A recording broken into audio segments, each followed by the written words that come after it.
Hey friends, so today's testimony is going to be with my husband Cory and myself. We are going to share a little bit about our marriage and relationships before marriage, what it looked like for Jesus to save us, and then what it's looked like post-marriage. So for those that may be single and seeing this could be helpful, and we just pray that your heart is blessed by our story and our brokenness and the way that God has saved us. So just coming into this, please know that my husband is not the most open, and this is something that has been really hard for him to say yes to sharing.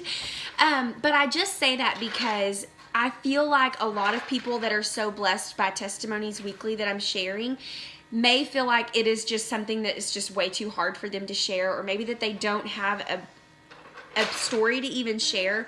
But just know that God saves each person in their brokenness to tell others about how good He is and how faithful He is. So it is a blessing to so many people. So Cory's going to start, I'm going to start. What does it look like before marriage, relationship-wise? So very young age, I lived a very promiscuous life, not something that I'm proud of.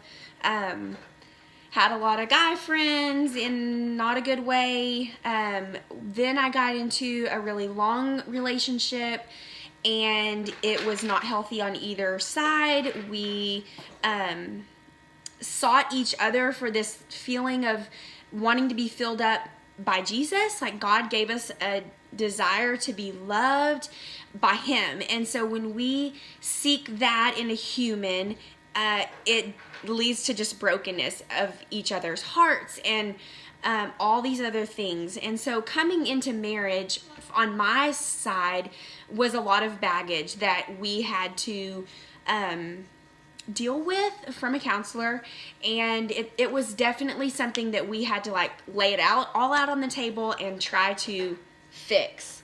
And then Cory's gonna go.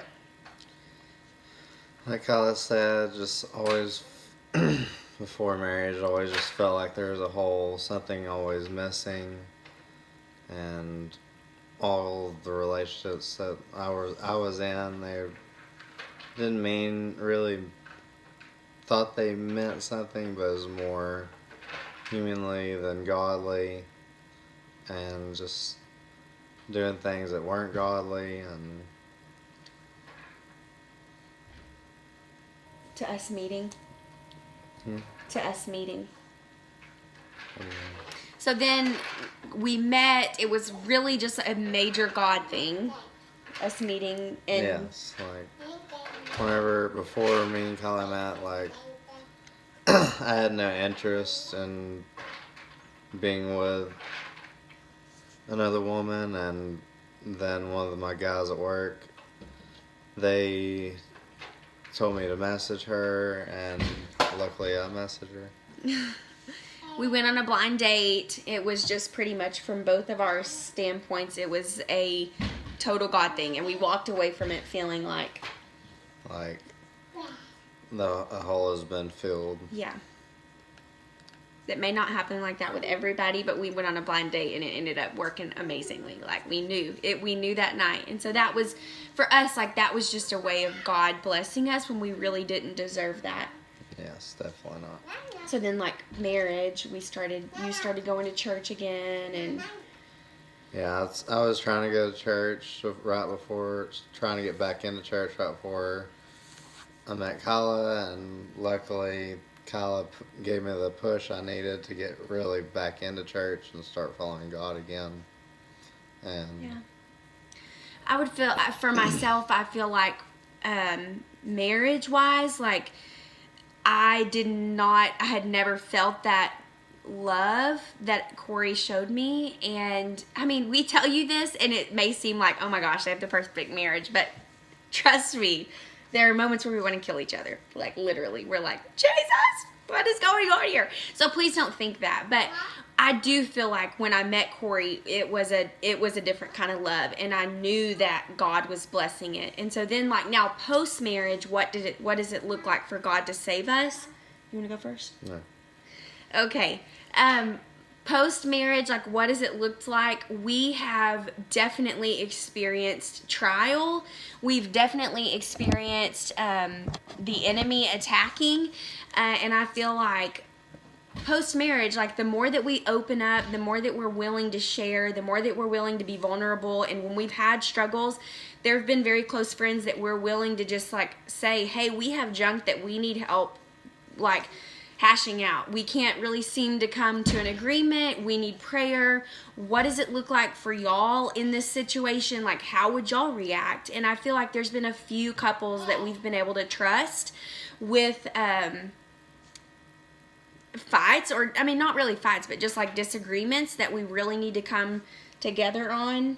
And that's been a huge part. Like community for marriage is huge, because the world says that marriage is, you don't have to stay together. Like if it's hard and your parenting style looks different than my parenting style, or the way that you want this, like if it doesn't work out, like there's so many other fish in the sea, and it's fine to just get divorced. And that's really like not been our mindset at all. Like divorce just really isn't even a word that's in our vocabulary.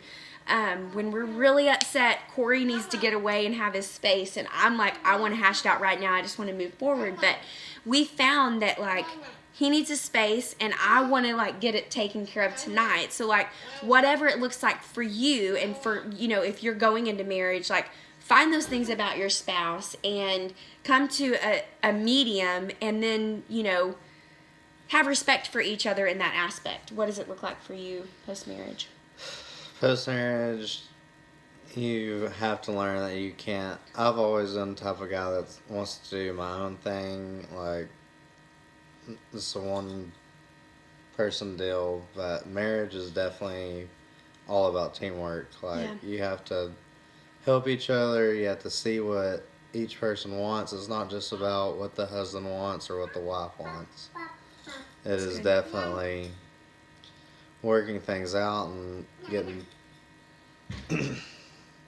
working together to make a marriage work. You can't just rely on one person or the other. You saying that night? Yeah. But I would say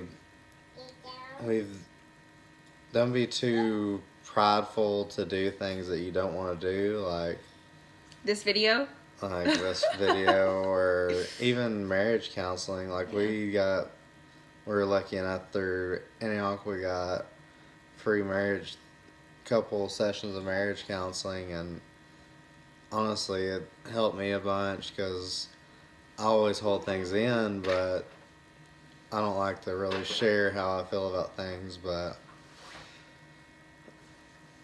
the counselor really did help me open up and learn how to talk, and how to talk to Kyla when she's not happy about Myra. But just help us work through things, make things a lot easier, and not being so blunt like most men can be. But yeah.